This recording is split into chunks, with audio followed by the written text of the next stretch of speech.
Oh, hey, it's visit from the cat. I was Sorry, hoping you would show up. we have No, I my was hoping you cat would. Christopher. I'm Yeah, gonna I was put him hoping he would down. show up. Yeah.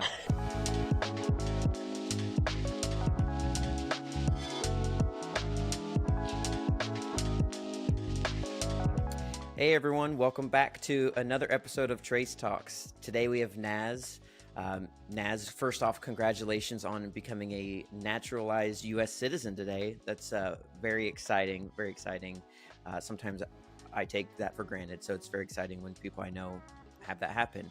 But yeah, we'll let you introduce yourself. Why don't you let the people know just a brief background into who you are, maybe just a brief introduction into where you are, and then we'll get into the conversation. Absolutely. Good morning, everyone. Good afternoon, wherever you are in the world. My name is Naz. I am currently an engineer leader at LinkedIn, leading media, and previously worked as an engineering manager and software engineer at Netflix. My background to tech was very traditional, so studied bachelor and master's in computer engineering and afterwards systems engineering. So yeah, it's been 10 plus years that I am in San Francisco Bay Area, and I got my first job here right after school. Awesome. Yeah, thanks so much for that quick intro. As this is kind of a podcast focused on leadership, I figured we'd start on that leadership trend.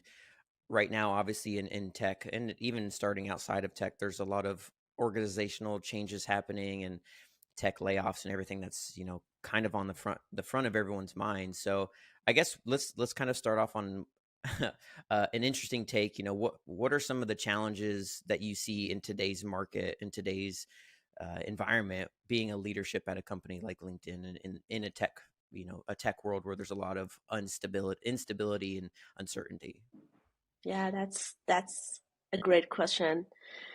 Instability and uncertainty, being comfortable with both of those and making those a norm, I guess that's the biggest change that we are seeing. And to frame it better, maybe it's just being more comfortable with a lot of change as it's coming your way, and be more flexible to perform, knowing all of these uncertainties around you. So, as a leader, it's very hard sometimes to motivate the team and up-level engineers when you are in a situation and industry that everyone are hesitant to put their 100% in. So how do you do that? How do you motivate people? Well, things around you are so chaotic. People are not sure if they're going to get laid off or not.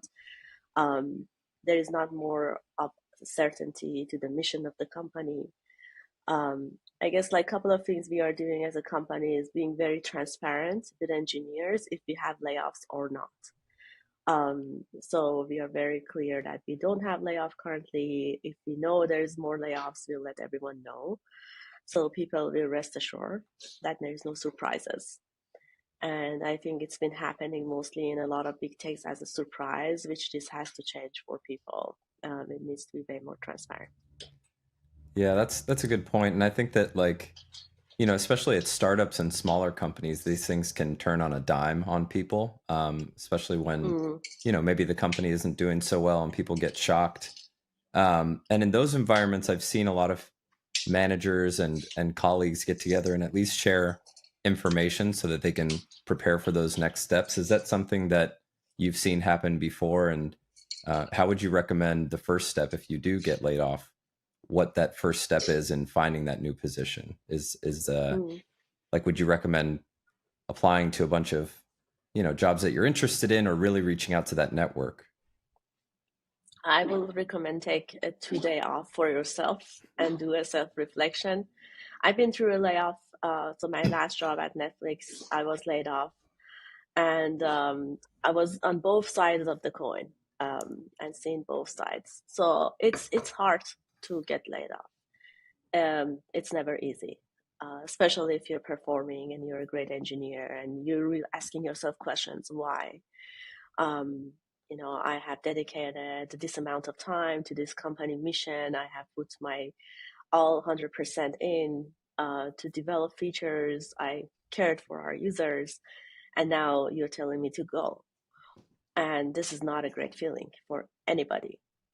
So I would say the first thing you do is just taking time off and self-reflect and try to understand that this is not you, and try to think about your strengths. So what are the things that I'm great at? Because a lot of times when things happen, I see people start to blaming themselves and really focusing on shortcomings. These are the things I don't have. Maybe that's why I got laid off, because maybe I wasn't great at this. Oh, how can I find a job now? I'm not great at that. But instead of that, try to be focusing on your strength and see the things that you're getting hired for at the current role. And then what are the values that you can take into the next role and next company.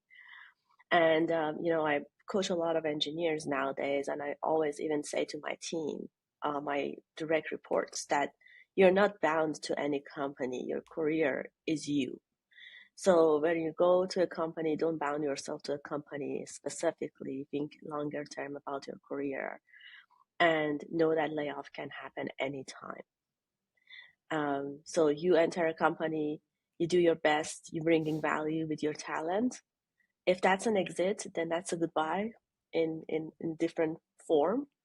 And you're taking those values and strengths to another company and bring more value for more people around the world. And that's not the end of your career journey. That's true. Yeah. And Yeah. go ahead, John. Yeah, that brings up a good point, and I'll branch this into more of some questions around your leadership style, because I was watching a podcast that you were on previously this morning, and you mentioned something really interesting. You said you don't want to be a leader on a team of followers; you want to be a leader on a team of leaders. And so, what's some of the advice in the typical regular day to day that you provide to your team? Because it sounds like you want to train your team to be self-sufficient, hire smart people who can solve problems, and you want to lead people who are leaders, which in the end makes you a more valuable employee anyway. So what are some of those other values that you have as a leader? Number one, leading a team of leaders, but what are some other things that you train your team, um, some values that you train your team to have so that they're just a more valuable employee in general? Mm-hmm. I wouldn't call it a valuable employee. I would call them great engineers, who can go to any company and build their own products. Yeah, that was a concept. I read a book called Turn the Ship Around, which is an amazing leadership book, and it talks about how do you empower your team to make decisions on their own, and that's so true. And it's a very easy statement, but it's not easy in practice. There's a lot of things required for that, to be able to do that for your team. Autonomy, like how do you as a leader get all the information to the team that they need? How do you onboard them onto the mission vision? How do you take them to the front lines? How do you get them areas of ownership? And at the same time, as you're in the back of the things, they're also accountable for their work, because you don't want to leave everyone and go. Not everyone feel accountable. People sometimes just leave things, and they don't follow up. So how do they be very proactive, and feel ownership of their area? So I think like the most important thing is, if the person thinks and feels that they're creating the impact, and the impact is visible, they feel more ownership to putting in the work. So for me also, how do I recognize this engineer? How do I shed light on their work in different forums? Let's say like if I like it's an upper leadership type of forum, how do I present their work? How do I have them come and demo and show their work? So they feel they own it and they feel the impact and importance of their work. And for me, not all the projects have the huge impact. So how do you actually empower engineers to feel that sense of ownership, even on projects which is like migration? And I think for us is, whenever we want to do something, we want to think about the why of doing it. And it's one of LinkedIn's engineering principles. We need to have a very strong why. If you have an initiative, you have an idea, why are you want to do this? And if that why is very strong, that correlates to impact. It means there is an impact. And if there is an impact, and if I'm as a leader being able to give all the credit to the person who's doing the work, showcase all the light on that person, and then really reward them based on their impact that they're having, they will feel the sense of ownership and they actually execute pretty well. So that's what it says in that book, is that also in addition to this, give them all the knowledge they need to perform and have them make mistakes. I think that's one of the scariest things as a leader, to leave the team to make mistakes. And it needs to be controlled mistakes. So you need to know when you can leave, like an engineer. You know what the right solution is, but you're not saying that. You have them take their path. You have them make mistakes, and you have them learn from those. And a lot of time when people become managers newly, they try to control that, right? They try to make sure everything is done right on the team and there's no area of mistake. But mistakes are very crucial for people development. So as a leader, you need to be able to have those controlled risks so people can make mistakes on areas it's not going to fall apart. Yeah, I love what you talked about, sense of ownership. And I think we've talked about that a few times on this podcast. Obviously, everyone feeling like they're making an impact, feeling like they're driving themselves and the organization forward. But on the flip side of that, especially in today's market, like we were talking about with the layoffs and the reorganizations, that can sometimes happen at that level that it almost doesn't matter the contribution that you made. Like, how do you coach someone through that? Does that bring down morale if they see maybe half their colleagues have been laid off and now they're still at the company? But they recognize that sense of ownership and they're like, well, they didn't do anything wrong either. How do you keep morale high? How do you coach people through that? I think one of the important things is to acknowledge all the emotions, right? Is that it is hard to be in that situation. We had a situation like that last year where I think a bunch of our engineers were laid off late last year. And it is hard. It's scary. And, as a leader, you need to acknowledge that. When you go in a room and say, well, everything is butterfly and sunflowers and we're good, so let's get to work, people doesn't feel like that. And instead, get to a room and say, yes, I feel very bad today. I myself am scared. I myself am not happy. I need actually some time to get my, self up and running to be able to execute at my current job as a leader. So take that time too. It is heartbreaking to see people go around us. And I think as you're acknowledging that emotions, people feel more safe. People feel that they're in an environment that their leaders feel the same as they are, and no one is trying to, hide things from them or display things in a different way as they are. And that transparency, even on the feelings level, will help people navigate these situations.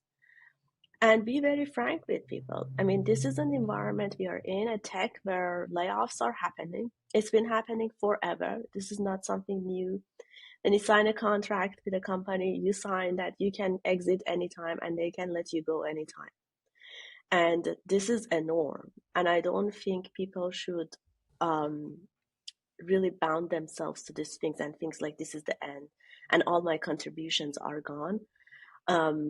This is not the case. Even for people they got laid off, there have been many instances that we help them find their new role.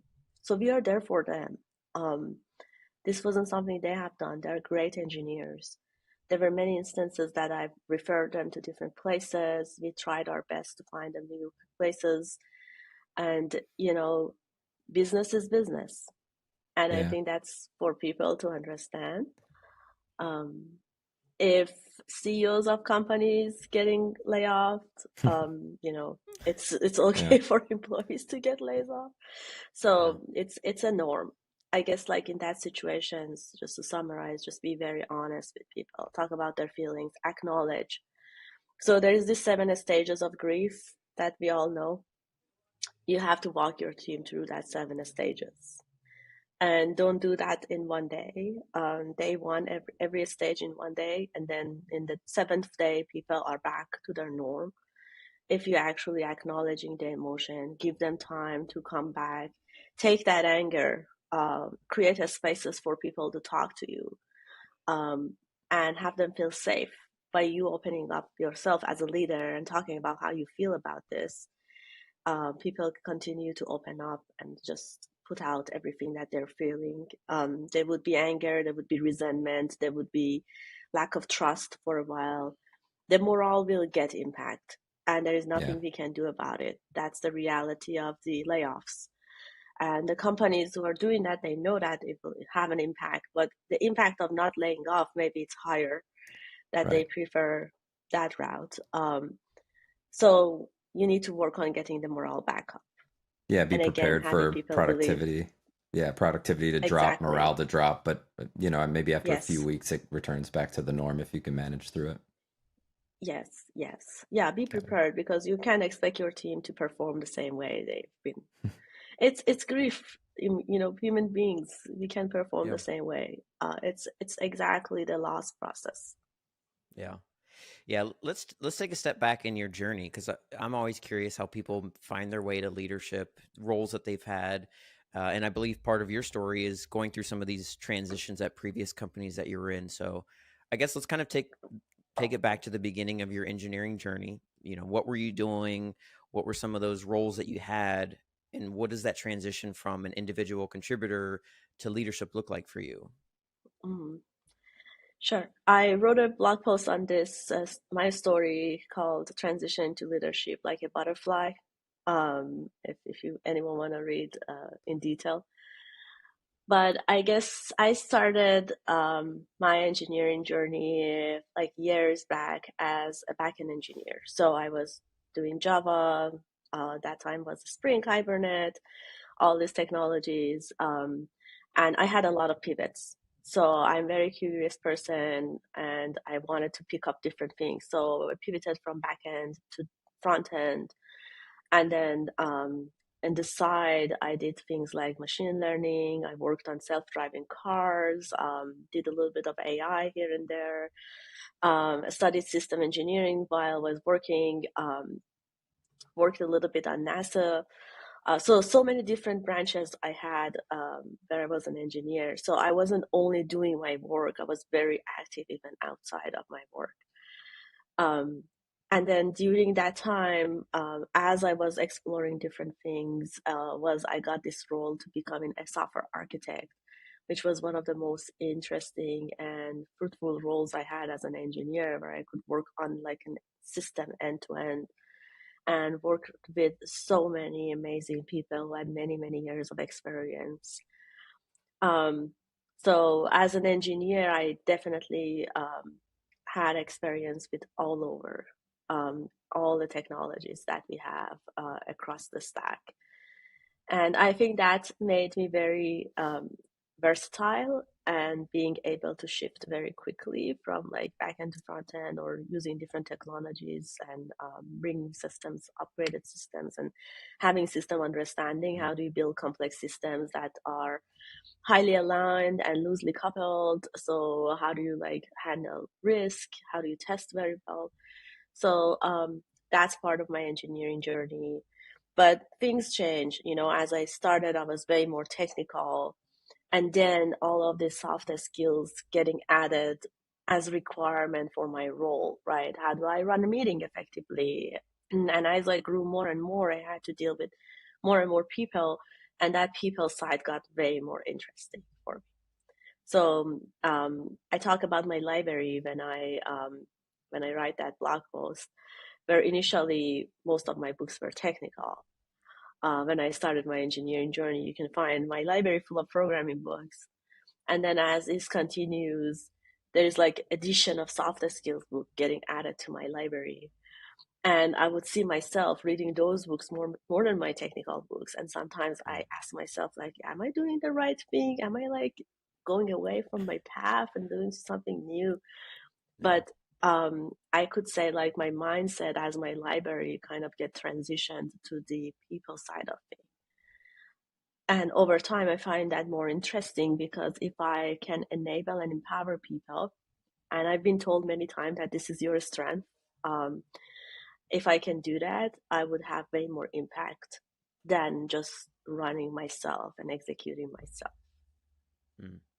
Do you find that curiosity that you found for evolving, soft skills and newer technologies, that's definitely a theme that we've heard from almost everyone that we've talked to on this podcast, the curiosity to try new things, and then also not be afraid to fail when you're trying new things, but just that curiosity in general. Do you find that to be a crucial trait to have for a leader? And if so, is that something that you try and cultivate with your? Oh, hey, visit from the cat. I was Sorry, hoping you would show up. we have No, I my was hoping you cat would. Christopher. I'm Yeah, gonna I was put him hoping he would down. show up. Yeah. Is that a trait that you cultivate in people that you're leading who also show that they want to be leaders? If they don't have that trait, or if they do have it, is that something that you cultivate with them? I mean, people have different personalities. That's a thing I've learned, and not everyone want to branch this many branches, to be honest. Um, some people like to go in depth in one thing and they stay in one thing and they like create expertise. Some people like me, they just like to explore and they get maybe bored. I would like I feel whenever I feel comfortable when I learn something and I know I'm good at it right now and I'm comfortable with it. Now I start to like seek something else. I challenge myself constantly. Not everyone is like that, and it's okay not to be like that. I think people have very, very different personalities, and if they are the opposite of spectrum, doesn't mean that they're not successful and they can't be great leaders.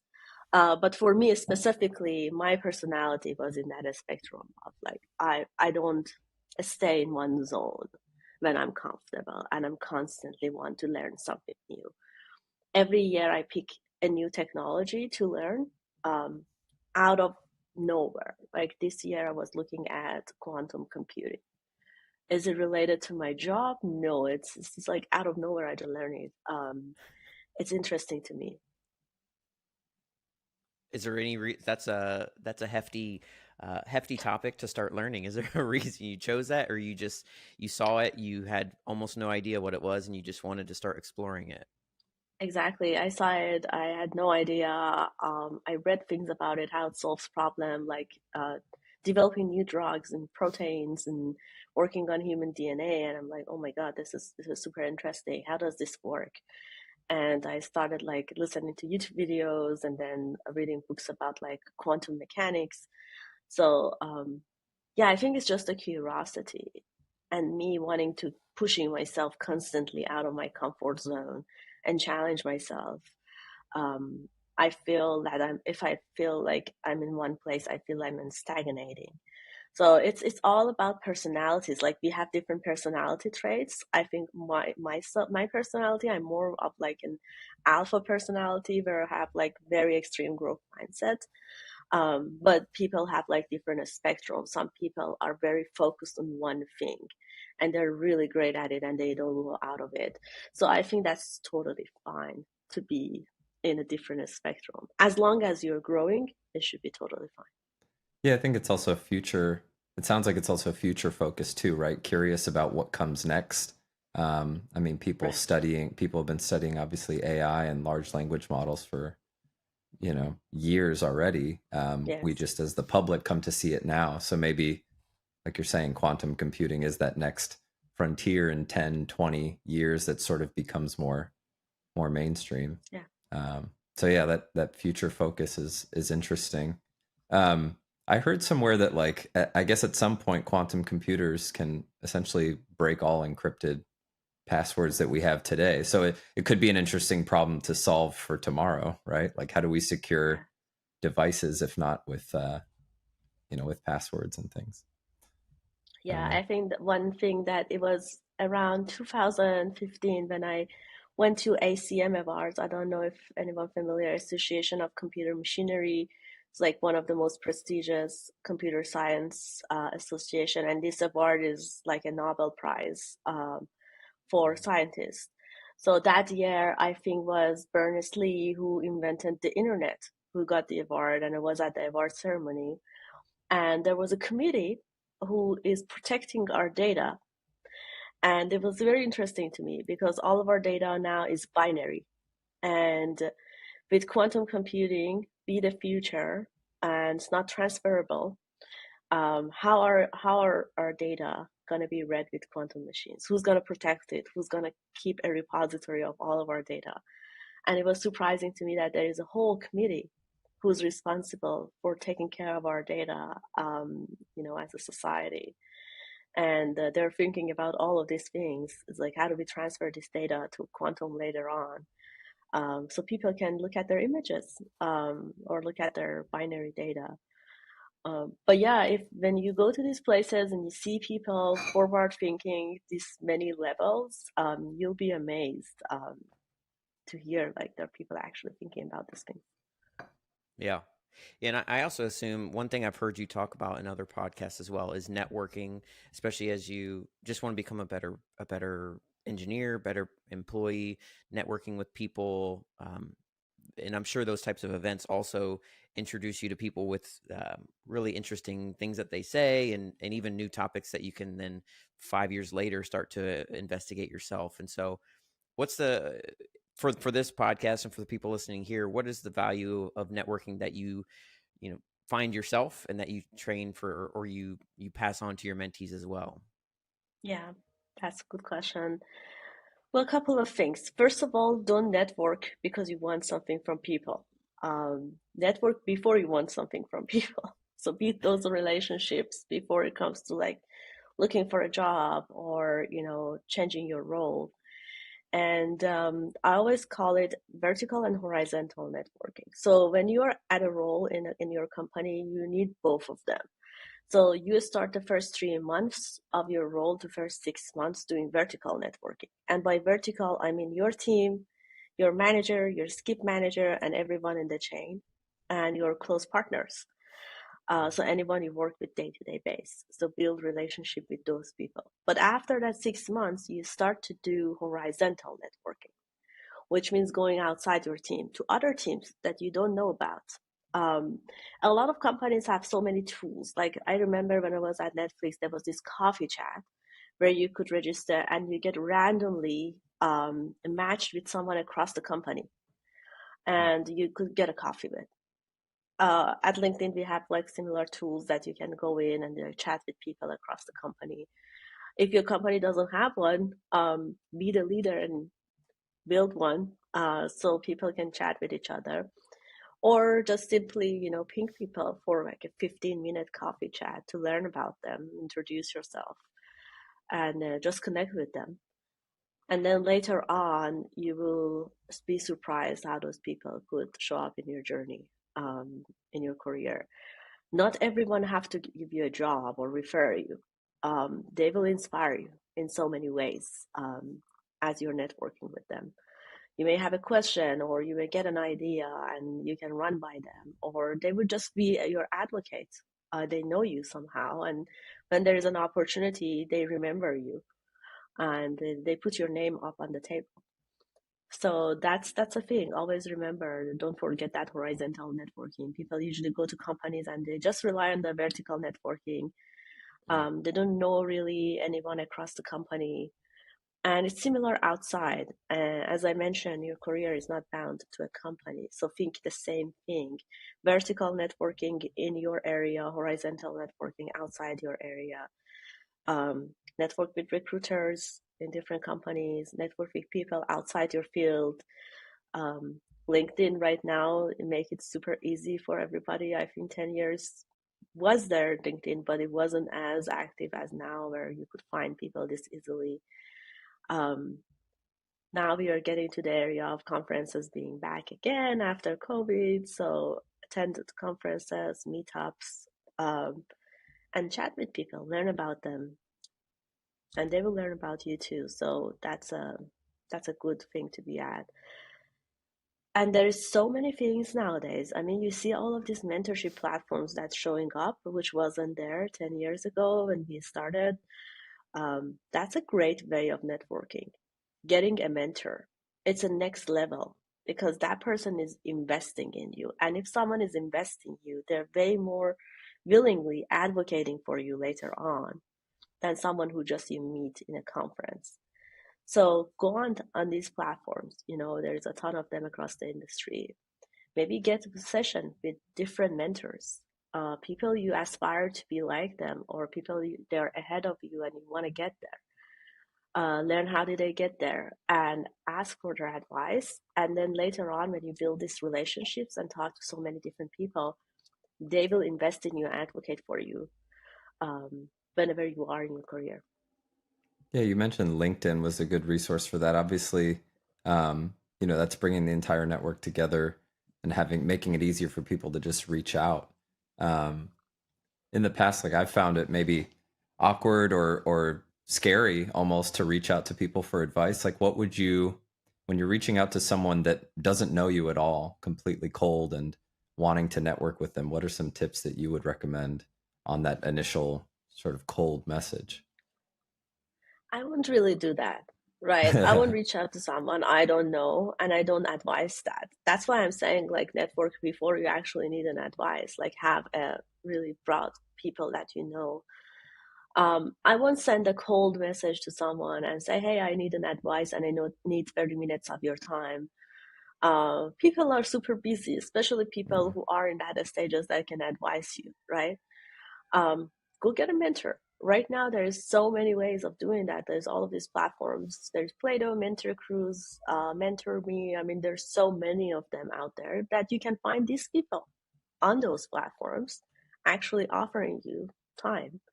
So go find those platforms and find those people, and that's respecting their time and also going there professionally and getting the advice you need. And that will build trust between you and that person, because your mentor is now trusting you. And then you can send a cold message after you have a couple of sessions with this person and say, you know what, I need an advice on this. What do I do? And they will always there for you. Like, I'll tell all my mentees, like, I'm your all-time advocate. Anytime I mentor, I'll be there for them, like, through their career. So yes, it can happen. People like send them cold messages and say, hey, can you make a referral? And I'm like, I don't even know you. And that makes me question your judgment, because how would you want someone who actually doesn't know you at all to refer you to a role, versus someone who's coming in and say, look, I'm looking for a job and these are the things I want to get better at. I have a good understanding of myself. Can you advise me? How can I find a job? And then at that stage, when I have a couple of chats with that person, may mock interview them, I know how their level and how they are. And I actually myself refer them to places that I think it's a great fit for them. So it happens very naturally when you build the relationship the right way. I am not a believer in those cold messages. Sometimes they work, but I mostly believe in building relationships that are strong with people that have really good foundation and trust. Yeah, that's really good advice. I think it's crucial these days to kind of build those relationships, as you've been saying. And so when you're looking at scaling teams or recruiting for positions that you might have open, are you, when you open a position, are you first thinking of people who have built that type of a relationship with you, whether they're, someone who would fit the position? And then are you reaching out to your network of people saying, do you know somebody who might fill this position or might fit this position? I guess which one, or both, do you look for both of those types of sources for people when you're scaling your teams? Yeah. So I try to be fair, because I don't want to only look at the people I know and advocate for them only, because I want to give opportunity to people who I don't know and they can apply to the role. So I usually build a pool of people where 10 to 20% of them are people I know and I know it's a good fit for this role. And the rest are opportunity for other people to apply to the role. And I take a look at those resumes too. Um, but because I know these people, because I invested in them, when a role pops up, I have them top of my mind and I ping them that this is a role that's popped up. If you're interested, apply. But I'm not giving them extra benefits as other people. But the fact that I'm pinging them as a hiring manager and I'm saying apply, they will get an interview pretty easier than people who are applying to the roles, especially in this market. A role is popping up in 2 hours, there's hundreds of applicants. And if you have that relationships that people know you top of their mind, that's the key to get a role, is that people who advocate for you and put your name on the table without you wanting that. And that's a huge key to success in your career, is that building those relationships that can result in this. So whenever I open a role, I have people top of my mind that I know they're looking for a role and they're great fit for this role. And I really do that because I know it benefit the role and benefit them. So I don't really refer people who I don't think they are a good fit. And there've been people that their life changed because of that. I mean, they get into really big tech companies. I had a mentee who was a waiter, and afterwards he got hired at Meta, and Wow. that's changed his life. So many of these stories, people who were just entering tech, and it's really hard to find your first job, and build relationships like this with people across the industry who can refer them and advocate for them. So it's a both mix-up pool, because fairness is super important when I hire. I want to make sure I give like opportunity to all type of people, be as inclusive as possible to like all people from different backgrounds. Also look at my team and say like, okay, is my team diverse enough? What I'm needing, like, do I have enough women at my team? I don't want like to having one woman in the room or one man in the room to feel like isolated. I want everyone to feel belonging. So looking at the gaps on my team and see like what are those gaps that I'm looking for to fill in, and really building that diverse pool of people who are coming in to interview. Yeah, and on Awesome. the taking it from the hiring side, I'm curious, putting you as the candidate. I know you were presented with options, to maybe go to YouTube or Google and LinkedIn, and obviously you ultimately chose LinkedIn. When looking for a place to go, like what was that deciding factor that made you choose LinkedIn, and framing that as advice for people who are listening? If they're Mm-hmm. presented with so many options or so many different paths, like how do you choose? Mm-hmm. So the framework I walk my mentees through is, we do have a value table. And before you actually start job searching, you put together maximum 5 values you're looking into the next role. What are the things you really want in your next role? For example, for me, like, people mattered. I want to work in a culture that people come first. Growth mattered. I wanted to work in a company that supports my growth. Technology mattered. I wanted to be a cutting edge technology. Product mattered for me. I wanted to work on a product I'd never worked on before. And there are a couple of other things that I have in my value table. And whenever I am interviewing a company, and I always say that interview is a two-way assessment. There are things you're assessing too. These values are the things you have to assess. Ask the recruiter, ask the hiring manager in your first interview. What is the growth framework on your team? Who was the last person who got promoted on your team? How does promotion happen? How do you support an engineer who falls behind? How do you onboard people onto new team? All of these questions you can ask to assess how good is that company and that team role for you in terms of your value. Ask about the product if it matters, like, how old is the product? Is it a new thing? Is this a bet? Is it something that we're just gonna do right now and just disappear like a year from now? Or is it something the company want to invest in long term? If these things matter for you, be prepared to ask these questions, because a lot of people go into roles blindly just because it's at a good company, and then they're not happy there afterwards, because they're not assessing in their interview the role and the company. And then when you have these values and you're interviewing, I give a score from 1 to 10. 10 means they're great at it, 1, they're very poor. And then when you're reaching to the offer stage, like top 3, top 2 interview that you're doing, you can see the differences. So for example, for me, between YouTube and LinkedIn, it was a product. I wanted to work on a product I've never worked on. And for me, YouTube was a streaming again. And I'm not a person to go in depth, as you know, my personality. I love the breadth. I love to get things which is new. I never work on a social media platform like LinkedIn. So that was a factor, like one of the biggest factor on that table that I picked LinkedIn over YouTube. So if you have that values, it's easy to know like which one I want to go to and which value I want to compromise, which one is compromisable for me, which one is not. For me, work-life balance is not compromisable. It's a value. I do a lot of things outside work, and work is not my only thing in life. So I wanted a company that, I don't have to work 24/7 because I really don't admire that type of environment. I think it's toxic. So what are those values and which one you cannot compromise, and assessing those over your interview. Then when you're at the offer stage, you don't have a hard time to know which one do you have to pick. Yeah. Yeah, I think I saw that you toward the end of last year ran a marathon, and so those types of hobbies I think are pretty important. Pedro and I play music, and I think Pedro's a coffee aficionado, so he loves making coffee. So I think it's important to have those things outside of work, to make sure you stay balanced. It sounds like you have several ways that you evolve yourself. You mentioned reading books and just being curious and learning new technologies.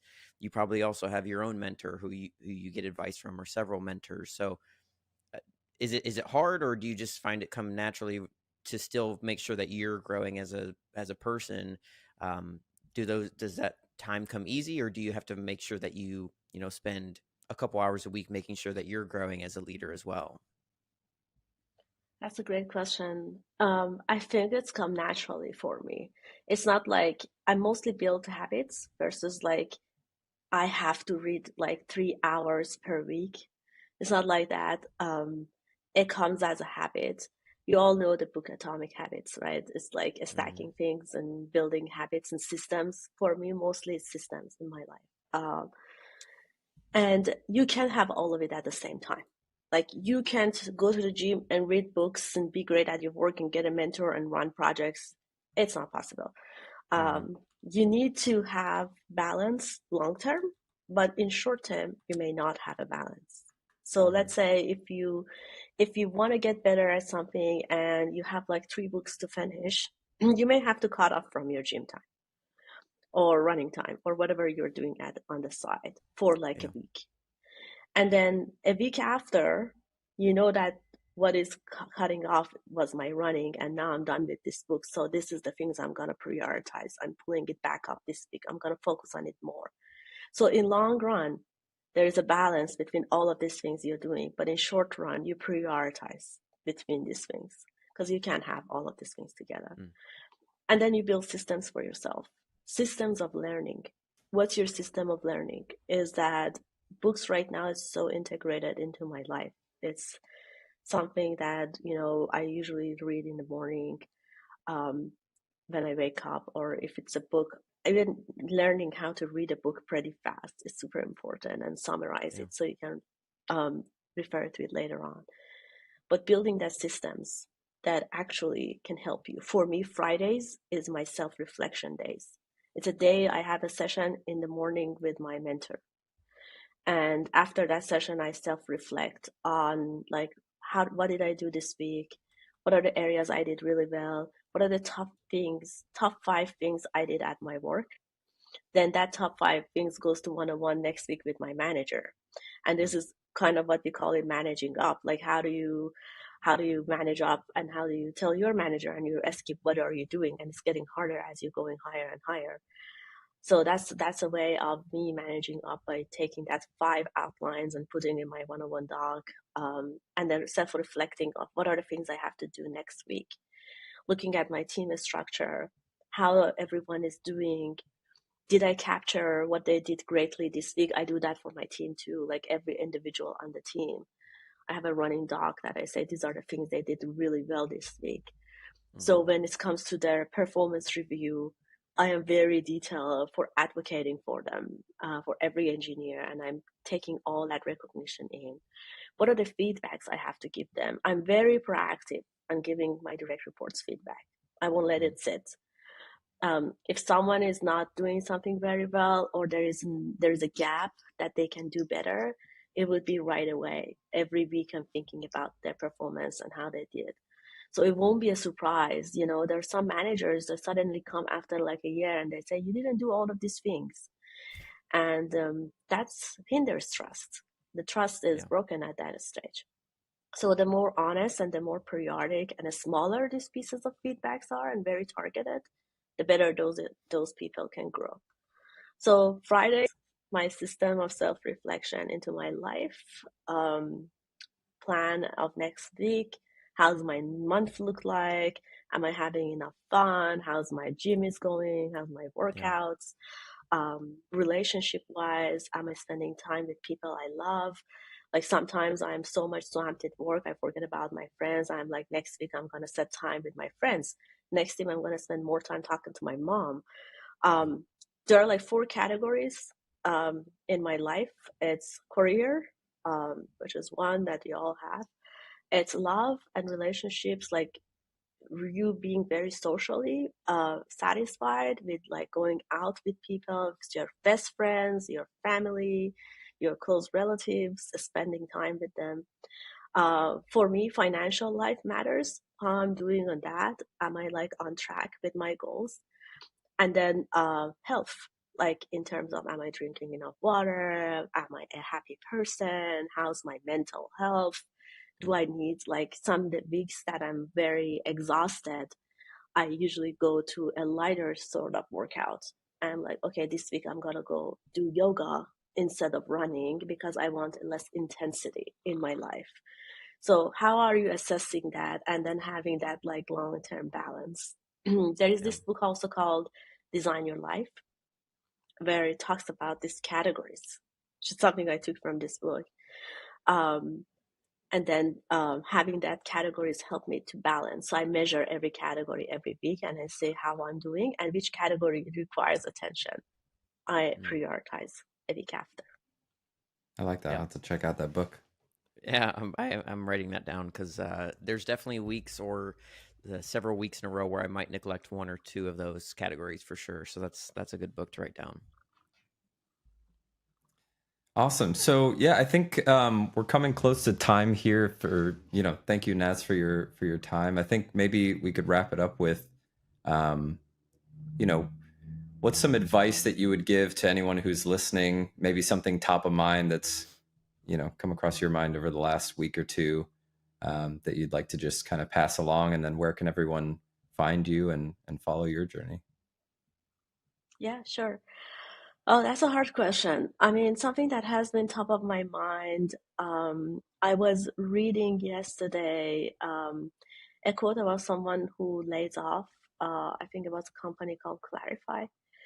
And she wrote a couple of points I shared on my LinkedIn as opposed to were things I've learned from layoffs. And one of it is like really thinking about how do you not bound to one job and then have some backups, make sure that that happens.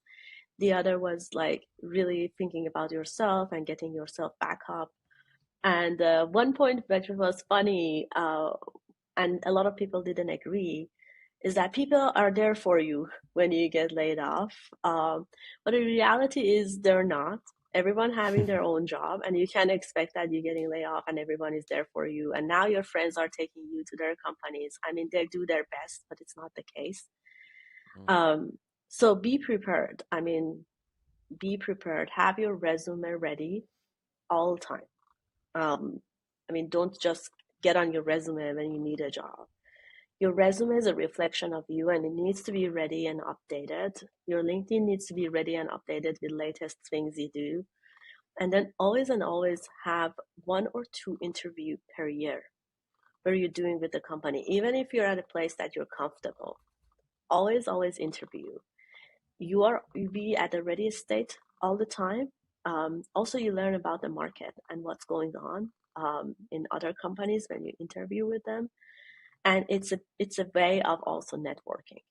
So when you interview with hiring managers and they get to know you, later on when they have a role and if you perform well in that interview, they're gonna reach out to you. So be ready before something happens is actually the key in this market. And knowing that your worth is not bound to a company. You're taking your worth to different companies, missions, and vision, and enabling part of their journey as a really amazing engineer. And none of us have to be in a place forever. At least in tech is not the case. So Yeah. Awesome. Yeah, and I think you also once mentioned, sorry to jump in there. I think you also once mentioned around the interviewing process, you also just receive feedback from those people about how you present on a camera or your answers, or you get some valuable feedback from those interviews as well. yeah, and be very transparent when you do those interviews. Like, I'm not actively looking, but this looks like a good opportunity. I wanna assess. I want to learn more about this company. Why not doing an interview? And putting yourself in those situations more often makes it more comfortable. You'll be more confident. So if people want to find me, I'm on LinkedIn, Nazs Delam. Also, you can find all my handles on my website, nazs.dev.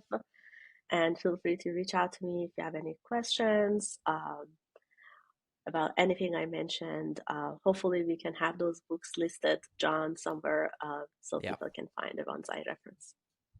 Yeah. Yeah, I was definitely going to say I'm going to keep in contact with you just to see what books you're reading. Awesome, Nazs. Well, yeah, I personally found a lot of value from this conversation. There's a lot of things that you mentioned that I just tend to forget over time, and so I definitely found some great value out of this conversation. Everyone, go follow her on LinkedIn. Pedro's battery is exhausted. My so battery that's is exhausted, so my camera died, but I am here. Thank you, Nazs. Thanks so much for your time. yeah. Thank you, everyone. Thank you for having me. It was great.